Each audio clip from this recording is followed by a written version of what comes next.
Miraj Mobilya'da Emel Hanım'la tekrar beraberiz. Ve country tarz ya da Provence dediğimiz bir tarzın önündeyiz. Ve çok güzel bir şöminemiz var. Eskiden şömineden denildiğinde hani biraz daha taş ya da içinde zaten bir şey yandığı için hep aklımıza gelen şeyler bunlardı. Doğru. Şimdi ahşap bir şömine görüyoruz. Bu konuda neler söylemek istersiniz? Tavsiye eder misiniz? Çalışma sistemi nedir? Çünkü artık sıklıkla görmeye başladık. Evet, dekorasyonlarda ahşap şömine çok fazlasıyla kullanıyoruz artık. Duvarınızın ölçüsüne, mekanın genişliğine göre ölçülendirilebiliyor. Özel ölçü çalışılabiliyor, yükseklik ve en olarak. Elektronik şömine ağırlıkta çok fazla satışımız var. Genelde ahşap olanlarda. Hı hı. Ama orijinal şömine kullanmak istiyorlarsa ısı yalıtımını ona göre yapıp üzerine ahşap giydirme yapılabiliyor.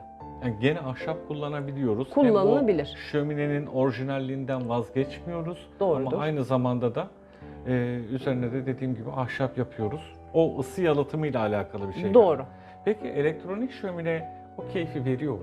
Elektronik şömine görsel olarak o keyfi veriyor. Artık elektronik şömineler de o kadar çok gelişti ki hem ufak bir ses, görsel olarak o efekt verilebiliyor. Evet. Ama odunları atmamız, Yani dekorasyon olarak odun istenirse yan kısımlarında bir bölme yapıyoruz. hı hı. Dekorasyon olarak konulabiliyor odun parçaları. O şekilde çalışmalarımız da var. Bir iki tane ev dekorasyonunda o şekilde bir çalışma yapıldı. Hayatımızda ne kadar çok şey değişiyor farkında mısınız? Doğru.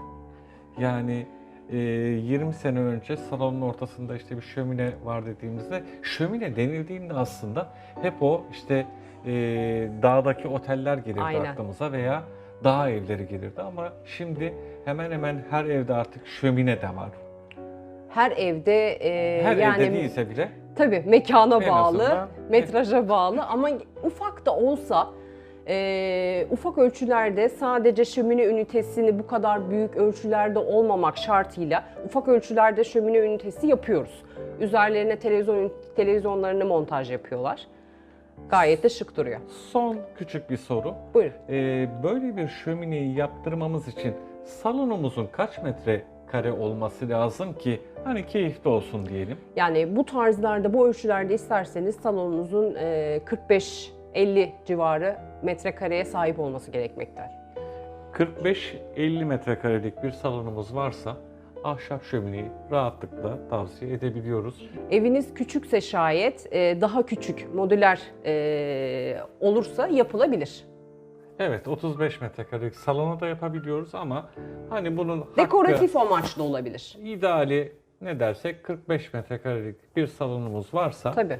böyle şık bir şömineye de sahip 45-50 olabiliriz. tabii olabilirsiniz. Harikasınız. Çok teşekkür ederiz. Rica ederiz.